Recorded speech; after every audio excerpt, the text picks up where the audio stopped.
todos e todas. Estou aqui para inaugurar o espaço Escritos do Espaço Aberto.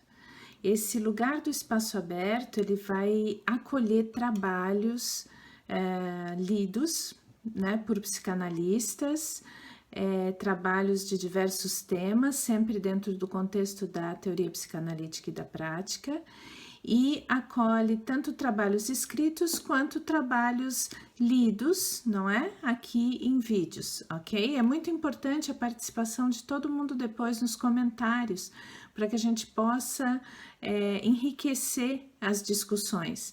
Então, é importante colocar questionamentos, colocações, contribuir de alguma forma para que a gente possa seguir pensando a psicanálise, ok?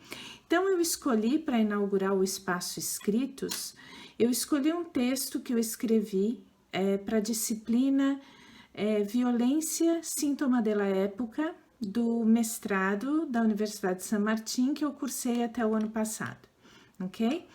Eu escolhi esse texto porque ele traz, assim, muitas questões que a gente está vivendo agora no Brasil, né, no nosso contexto político-social. Foi antes da pandemia, mas ainda assim é um texto bastante, que pensa bastante, articulando com questões da psicanálise, o momento atual aqui do Brasil. Então, eu vou ler para vocês o texto e volto a dizer da importância dos comentários, questionamentos e colocações aí abaixo nos comentários do vídeo, ok? Vou ler. O título é assim: Bolsonaro, o discurso de ódio e a banalização da violência no Brasil. Sigmund Freud, em carta-resposta que escreve a Albert Einstein, conhecida como Por que a Guerra, de 1933, já dizia que o desejo de agressão e destruição são impulsos que fazem parte do ser humano e que não há modo de eliminá-los. Freud também coloca que na civilização há um grupo de líderes e um outro grupo de seguidores. Estes últimos, os seguidores, constituem a maioria e demonstram a necessidade de uma autoridade que tome decisões por eles. Se submetem totalmente a quem lhes promete a hipotética solução de seus problemas. Desde o ponto de vista de Lacan, sabemos que a agressividade se manifesta em uma experiência que é subjetiva por sua própria constituição. Os impulsos agressivos decidem sobre a razão, e essas tendências agressivas estão na base dos sintomas. No seminário 5, Lacan coloca que a violência é o que pode surgir na relação humana quando não está mediada pela palavra. Lacan explica que a violência aparece em ato e a agressividade em palavras, entre as tramas do discurso.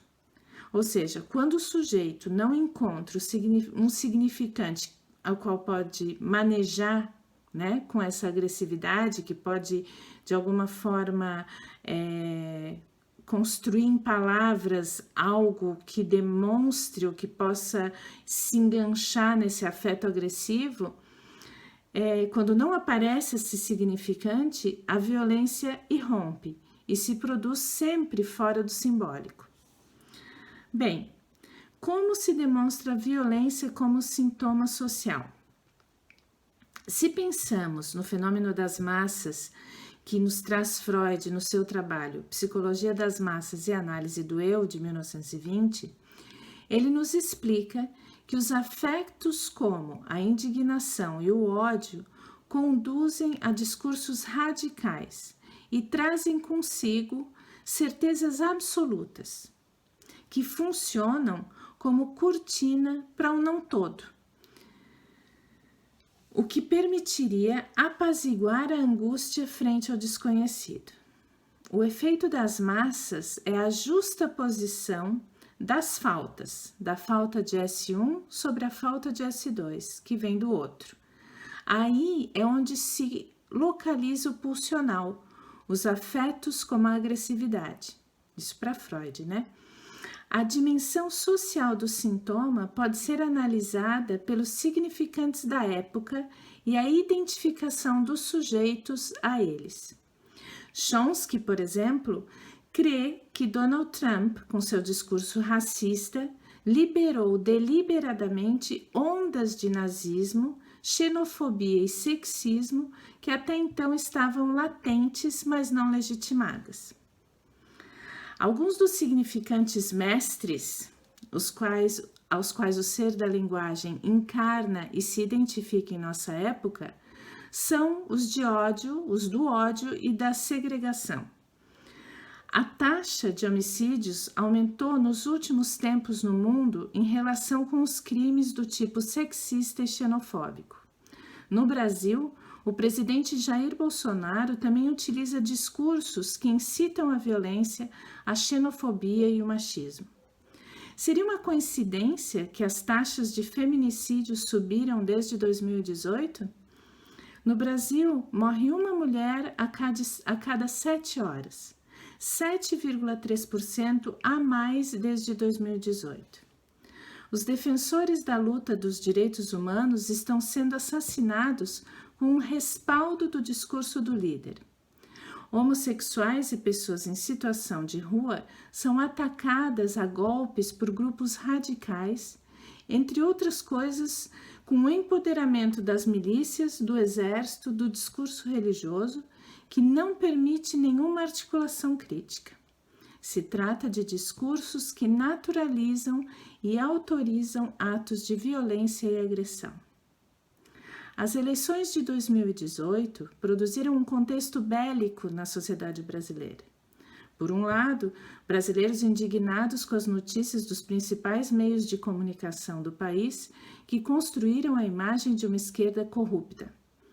O imaginário dos anos da ditadura é revivido. A ideia do comunista que odeia Deus, que eliminará os privilégios da classe média, a ideia de dividir riquezas do país não é aceita nas classes privilegiadas. Ou seja, que traz à tona um imaginário da época da década de 70, né? Meio que os comunistas comendo criancinhas, né? Houve esse imaginário, né? Veio à tona, digamos assim. A diferença das classes de gêneros... Peraí, gente, que eu me perdi.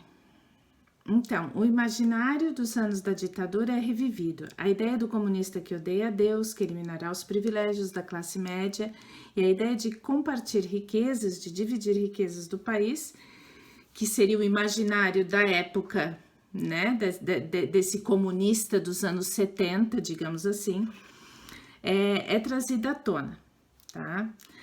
A diferença de classes e gêneros e raças durante o governo de esquerda invadiu os espaços da classe alta, né? Frequentavam universidades, aeroportos, museus. Os menos privilegiados passaram a frequentar esses espaços durante o governo de Lula.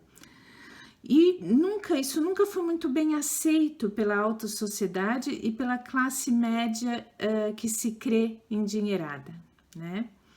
Por outro lado, os partidários do governo de esquerda mantêm um discurso que inclui a ideia de uma sociedade mais justa para todos, com menos desigualdade social, mais educação e pensamento crítico, isso os ditos comunistas, né? Nos dois lados, como numa partida de futebol, há simpatizantes extremistas que pronunciam palavras que incentivam a negação absoluta do outro. Qualquer coisa pode ser dita.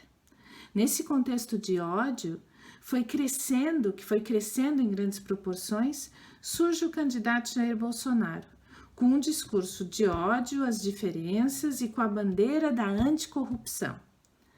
Com o apoio de um juiz e das igrejas evangélicas, Bolsonaro ganha as eleições disseminando notícias falsas, as mais absurdas e inverossímeis.